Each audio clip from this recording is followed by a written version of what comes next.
Hi, this is Shreya Ghoshal Hello, this is Badsha. and you're watching us on Times of India. जम गई है मतलब मैं Freeze, सोच रही हूँ कितने कि जम गए अब फ्रीज हो गए मतलब हम क्यों नहीं पहले मिले वही मुझे लग रहा है। हमने बात की थी बट इस इंडियन आइडल को शुक्रिया करना चाहूँगी कि हम मिले इस और बहुत अच्छी ट्यूनिंग है क्योंकि हम सोचते एक जैसा हैं।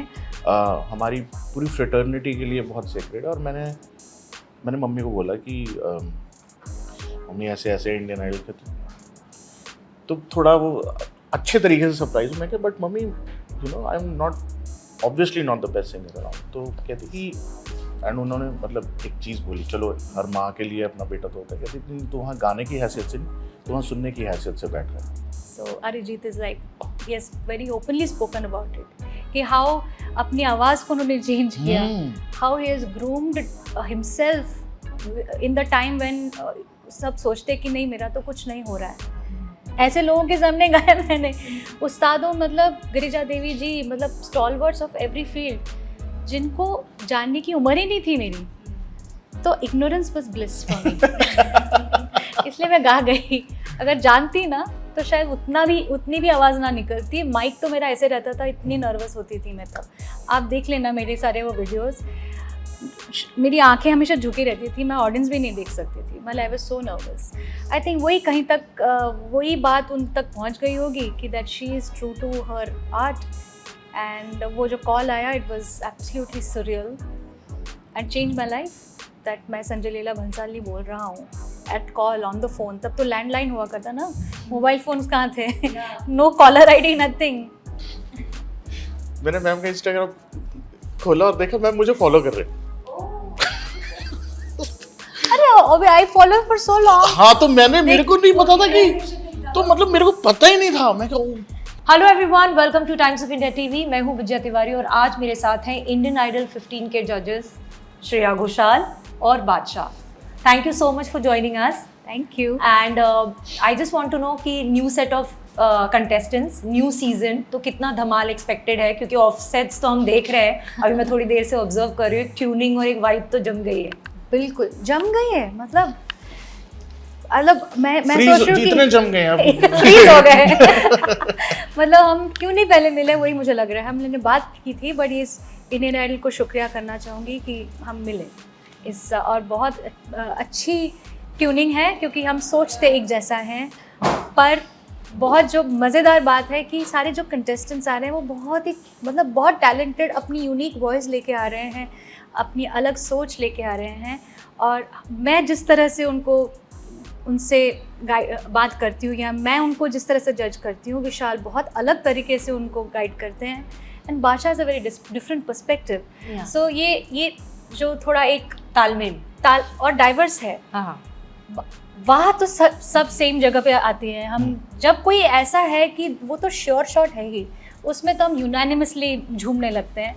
पर जहाँ पे कोई गुंजाइश हो कि या यहाँ पे कुछ करेक्शन कर सकते हैं या इसको एक और चांस देना चाहिए कि नहीं, इस बात पे हम जब मिल जाते हैं तब there is always a different thought process which is very refreshing. तो लोग जो देखेंगे उनको भी एक कुछ नया लगेगा कि अच्छा म्यूज़िक को कितने तरीके से देखा जा सकता है, सोचा जा सकता है। So that's what it is all about.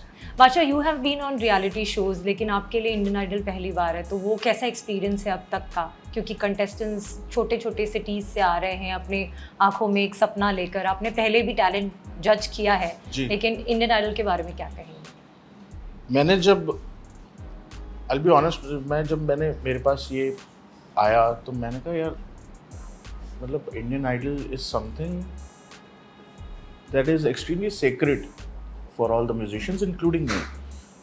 हमारी पूरी फ्रेटर्निटी के लिए बहुत सेक्रेड है और मैंने मम्मी को बोला कि मम्मी ऐसे ऐसे इंडियन आइडल के तो थोड़ा वो अच्छे तरीके से सरप्राइज मैं क्या but mummy you know I am not obviously not the best singer around. तो कहती कि एंड उन्होंने मतलब एक चीज़ बोली, चलो हर माँ के लिए अपना बेटा तो होता है, कहती तो वहाँ गाने की हैसियत से नहीं तो वहाँ सुनने की हैसियत से बैठ रहा है, विच स्टक विद मी।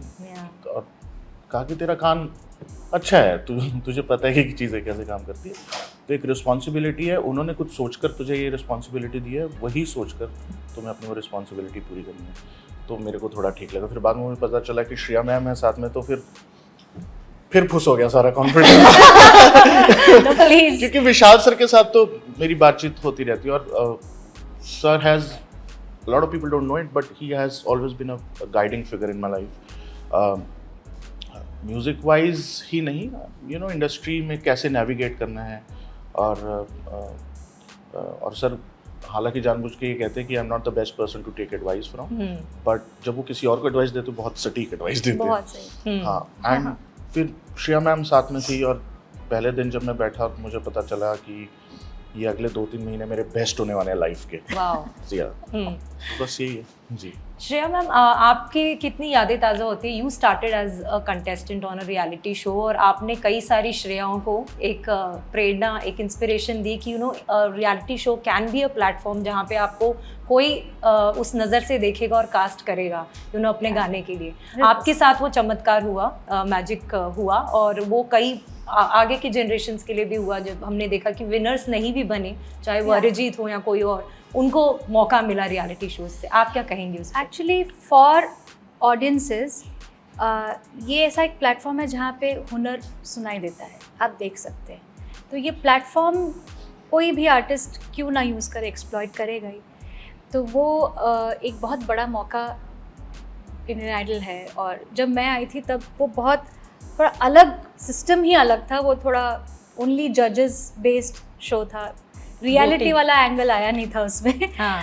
अब तो ऑडियंस बनाते हैं, आपको आगे तक लेके जाता है। सो ऑडियंस को क्या चाहिए वो तो समझना सेकेंडरी है, आप क्या सुनाना चाहते हो, आपका बेस्ट, वो अगर कोई फिगर आउट कर ले तो ऑडियंस तो आपकी ही हो जाएगी, उसमें कोई शक नहीं है। सो ये जर्नी है for every artist, every singer to अपने आप को खोजने की एक जर्नी है कि मेरे में क्या गुण है, मेरे में क्या खामियां हैं, कहाँ मैं अपना अच्छा कर सकता हूँ, कहाँ पे मेरी अच्छी चीज़ें, तो उसको और डेवलप करके लोगों तक अपनी यूनिक आवाज़।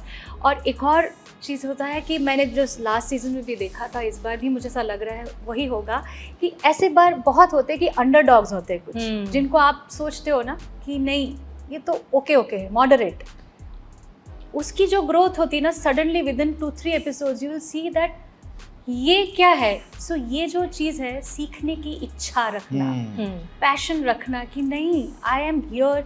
जो मेंटर्स हैं, जो ग्रूमिंग के लिए लोग गुरुज रखे हुए हैं यहाँ पे, जो जजेस जो बोल रहे हैं, अदर कंटेस्टेंट्स जो क्या गा रहे हैं क्या नहीं, सबसे कॉन्स्टेंटली सीखना बहुत ज़रूरी है। You have to be an observant you know person. And I think जिनकी भी स्टोरीज आज के डेट पे सक्सेसफुल रही है फ्रॉम दिस जर्नी, ये सभी इसीलिए आगे आए हैं। They have been always open to developing their and sometimes taking a different route altogether. Yeah. So Arijit is like, he has very openly spoken about it कि how अपनी आवाज़ को उन्होंने change किया, how he has groomed himself in the time when सब सोचते कि नहीं मेरा तो कुछ नहीं हो रहा है, but he always had something special about him. और उसने अपनी कोशिश कभी, अपनी मेहनत कभी नहीं बंद करी। वो बहुत यही सीखना है जीवन में। बादशाह, जब ये कंटेस्टेंट्स आते हैं, कई बार सिलेक्ट हो जाते हैं, कई बार नहीं सिलेक्ट होते, तो अपनी जर्नी कुछ याद आ जाती है जब आपने अपनी जर्नी शुरू की थी as a rapper. You know India में रैपिंग कल्चर अभी जितना कुछ सालों में यू नो प्रिवलेंट हुआ है, नहीं था उस समय शायद जब आपने स्टार्ट किया होगा। आपको लोगों ने डीमोटिवेट भी किया होगा कि क्या करियर चूज़ कर रहे हो, यू नो इंजीनियर हो अच्छे खासे, क्यों ये सब करने जाते हो। तो मतलब आप जब इनकी जर्नीज देखते हो कितना रिलेट कर पाते हो? काफ़ी रिलेट कर पाता हूँ मैम। मैं एक तो ना पैशन और होप, ये बहुत अच्छी चीज़ें भी हैं, बहुत ख़राब चीज़ें भी हैं। बहुत अच्छी चीज़ें इसलिए क्योंकि फ़र्क ही नहीं पड़ता कोई क्या कह रहा है, ख़राब इसलिए क्योंकि फ़र्क ही नहीं पड़ता कोई क्या कह रहा है। तो ये ऑल्सो जैसे मैम ने बोला, हमने अरिजीत सर की बात भी करी कि वो इंसान ने अपनी आवाज़ को तोड़ा और फिर दोबारा बनाया। ये कितनी भूख है आप में, किस एक्सटेंट तक आप जाना चाहते हो, बहुत मैटर करता है। एंड ऑनेस्टली मैम, ये आप गाड़ी चला रहे हो, कहीं की जगह पे ट्रैफिक बहुत कम होता है, लंबी रोड मिल जाती है, वहाँ पे आप थोड़ा तेज चला लेते हो। ये शो ऐसे हैं, ये शो बस एक खाली स्ट्रेच है, एक कैटलिस्ट है। आपको लाइफ में क्या करना है ये आप ही डिसाइड करते हो। यहाँ पर आकर आप शायद हमसे कुछ वो चीज़ें सीख जाओगे, या हम कुछ आपको बता देंगे कि भाई मैंने ये किया था, ये मत करना। हम एक्चुअली में हम यही बताना है कि ये करो, शायद इतना मैटर नहीं करेगा, कि ये मत करना हम शायद बता पाए उनको। तो वो क्योंकि इतने टैलेंटेड बच्चे हैं, अब तो पता नहीं, इंटेलिजेंट भी बहुत ज़्यादा है, बहुत इंटेलिजेंट है और बहुत जागरूक है, और जागरूक है। ऑल्सो आई थिंक आज का समय अलग है, एक्सपोजर इतना है, there is so much of information. आप कुछ भी सीखना चाहें तो आज यूट्यूब है, इंस्टाग्राम है, everything, there is information out there. दुनिया बहुत इजीली एक्सेसिबल है। ट्रू। आप कुछ कोलैबोरेट करना चाहते हो, इजी टू डू इट। तो मतलब इसको यूटिलाइज कैसे करें? यूटिलाइज करने के लिए पहले अपनी फाउंडेशन बड़ी स्ट्रांग करें जी, उसके बाद then you can do anything. आज को अगर कोई बहुत ही टैलेंटेड आर्टिस्ट है नई जनरेशन में, he can break the barriers which we have faced. ये जो नेक्स्ट जनरेशन है वो इंडिया को कौन से मैप में रख सकता है, हमको कोई आइडिया ही नहीं है। उनके पास प्लेटफॉर्म्स हैं ये एक्चुअली। अब ये जर्नी अलग है, और देयर इज 100% पॉसिबिलिटी कि ये जो इन बच्चों में से कोई ऐसा है जो वो जर्नी पूरी करेगा। ऑल्सो ना मैंने ये रियलाइज किया कि with a lot of social media and with a lot of access, जहाँ पर शायद अननोइंगली स्टैंडर्ड्स शायद थोड़े लोअर हो रहे हैं, वहाँ पे जिस पैनल पे मैं बैठा हूँ वो और ज़्यादा इस चीज़ का ख्याल रख रहे हैं कि ये हम स्टैंडर्ड्स, फाउंडेशन स्ट्रांग होनी बहुत ज़रूरी है। तो आई थिंक जो श्रेया मैम और विशाल सर दोनों इस चीज़ पे बहुत ज़्यादा फोकस्ड हैं कि चल ये तो ठीक है, हिट होना अलग बात है, अपने टैलेंट को सब्सटेंस होना एक अलग चीज़, डेप्थ होना अलग चीज़। डेप्थ, एक्चुअली डेप्थ ही थोड़ा सा मुश्किल हो जाता है इस ज़माने में। हाँ, डेवलप करना या उसमें सच्चाई बनाए रखना। It's always like fast, very goal oriented. वो गोल रख के म्यूजिक हो नहीं सकता है। Music can't be a goal oriented art form. It is a journey all the life. अभी भी सीख रहे हैं, सीखते हैं ऐसे ही। It can never have an end goal. So that's the point. और ये मुझे लगता है कि ऐसे कुछ बच्चे हैं जो सच्चे सरप्राइज करते हैं विद देयर थॉट प्रोसेस, उनकी फिलॉसफी क्या है लाइफ में, और वो उनके गाने में झलकती है। उनका जीवन की तरफ क्या रुख है वो उनके गाने में झलकता है, और उसको भी इम्पोर्टेंस देना ज़रूरी है। सो जस्ट म्यूज़िक, बहुत अच्छी आवाज़ होगी, टेक्निक भी होगा, बट रूह नहीं है। सो वो आगे तक नहीं जा पाएगा जब तक कि वो अपने खुद को ना खोज ले, या ज़िंदगी का भी एक जो सार है उससे थोड़ा सा ना रिलेट कर सीख ले। It all matters.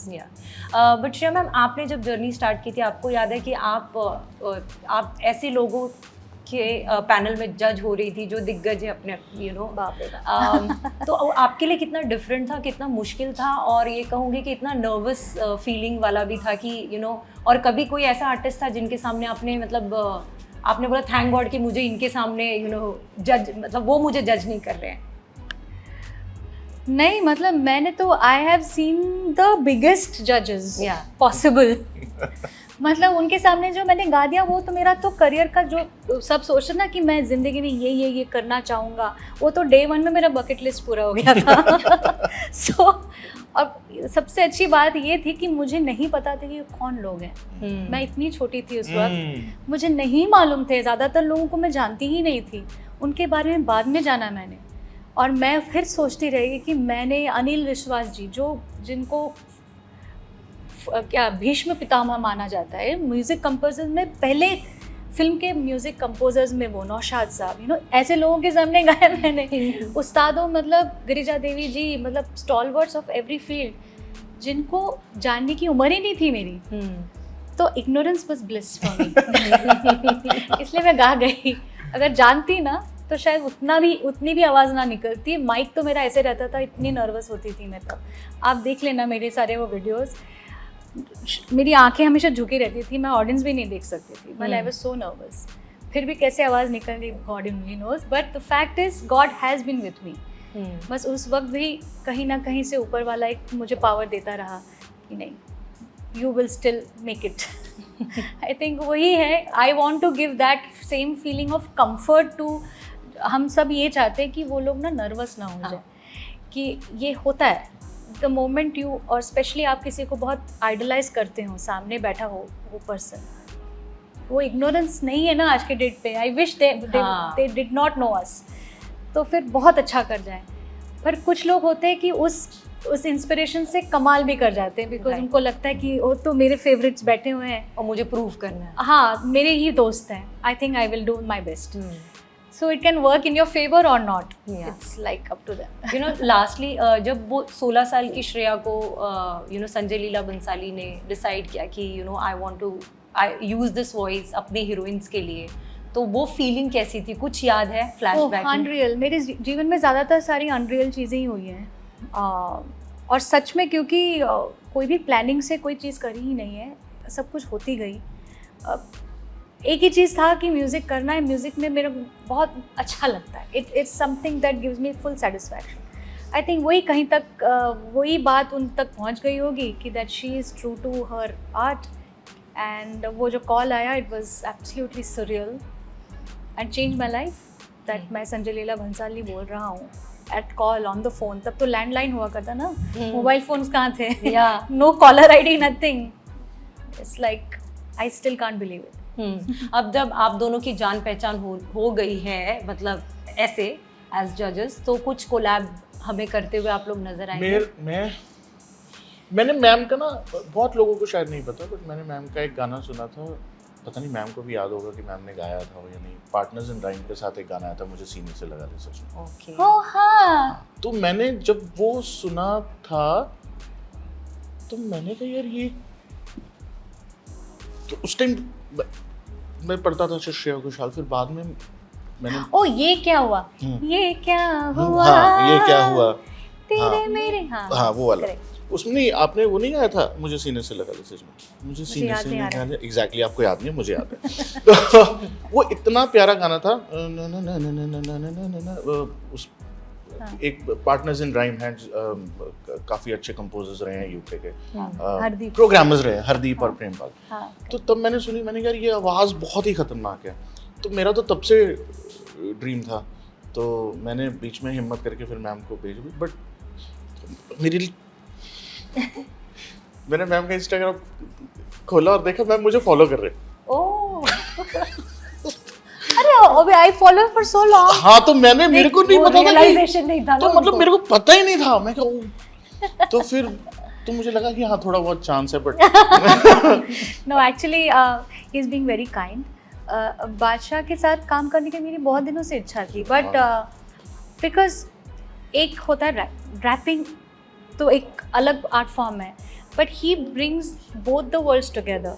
एक beautiful composition, very beautifully produced tracks जो यूनिक लगते हैं कि अब जैसे गाना बजने लगे तो it draws you to that, it's catchy, it's got meaning, it gives you joy. Then he writes and he has got a way of saying that, इनकी रैपिंग की आवाज़ ही बहुत हॉट है, so hot is the right word, no? So I said कि यार one day I probably it will be a nice jam. फिर he wanted me to do something also last year, but वो work out नहीं हुआ। मुझे ऐसा लगता है it was supposed to happen now, हर चीज़ का एक वक्त होता है, एंड ही हैज, नहीं मैं बहुत प्रेशर ले रहा था अपने आप पे, आई वेरी कूल यार, he doesn't know, I wanted to give थोड़ा हर सा द मेरे से डरते पता नहीं क्यों।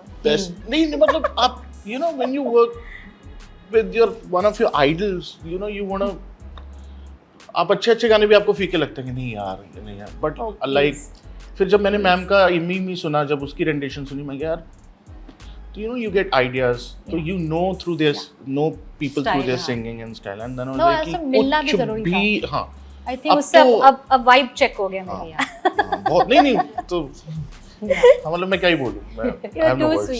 एक लास्ट की सुनिधि मैम और आपका जो फोटो इंटरनेट ब्रेक कर रहा है, तो फाइनली 90s किड्स के लिए, हमारे लिए तो मतलब एक दो साथ में सुरों की देवियां आ रही हैं, तो उसके Thank बारे you. में कुछ हो I'm जाए। very excited. Sunidhi is a dear friend of mine. हम हमेशा से कुछ करना चाह रहे थे, हमने गाने किए हैं, पर इस बार जो इंडी एक अवतार जिसमें बहुत नायाब सा एक कोलैबोरेटिव कॉम्पिटिटिव कोलैबोरेशन है, ये गाना ही पूरा एक इज़ अबाउट अ गाय, जहाँ पे हम दोनों बोल रहे हैं कि ये मेरा है, और आई एम सेइंग ये मेरा है, ये नहीं, तेरा नहीं है, मेरा है. So there is a fun element to it, जहाँ पे बहुत फन के ढांचे में बहुत इंट्रिकेट म्यूज़िकल चीज़ें चल रही हैं, जो Salim Sulaiman are the masters of it. और हमने इसको बनाने के लिए जो हमारा प्रोसेस रहा है ना, इट इज़ मोस्ट मेमोरेबल. अब मुझे थोड़ा सा दुख ये हो रहा है कि गाना रिलीज़ हो गया, अब हम शायद गाने के लिए नहीं मिलेंगे, पर हम अदरवाइज मिलते रहेंगे. ये गाना लेकिन लोगों को आज जैसे रिलीज़ हुआ है, they are really loving it. I am so happy. ये और भी होना चाहिए. मैं सॉरी, हाँ सिर्फ 2 मिनट लूँगा. मैं ये कह रहा था कि Salim sir is a genius, but Sunidhi ma'am, मैं मतलब जब मैंने बोला one of my idols, Sunidhi ma'am से मैं बहुत प्यार करता हूँ, and you know I know her through a reality show only. तो फिर जब मैंने इमेजिन किया था, तो मेरे दिमाग में एक है कि मैं श्रेया मैम और सुनिधि मैम के साथ एक गाना बनाऊंगा, तो वो एक और बहाना मिल जाएगा आपको मिलने का उनसे. Oh yes. But you know I have something in my mind where I would love to put them together, and जो मेरे जैसे Vision. ऑडियंस है, जो मेरा विजन है, आई थिंक उनके लिए, एंड मुझे पता है वैसे ही यार दोनों इकट्ठे आते हैं, मतलब है कुछ. हाँ, जलवा.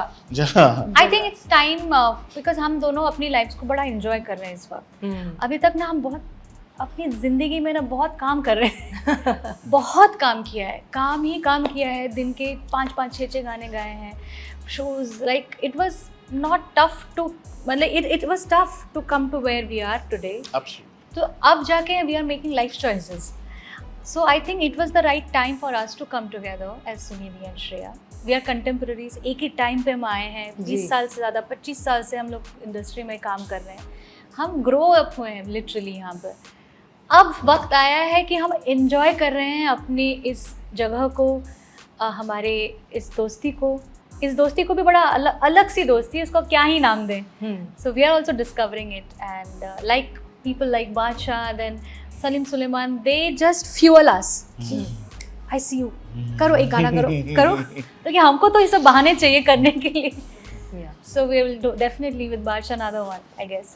या होपफुली जो बहुत जल्दी हो जाएगा ये. एंड ऑडियंस को कुछ कहना चाहेंगे? Indian Idol is back. It starts on 26th of October, Saturday to Sunday, 9 PM.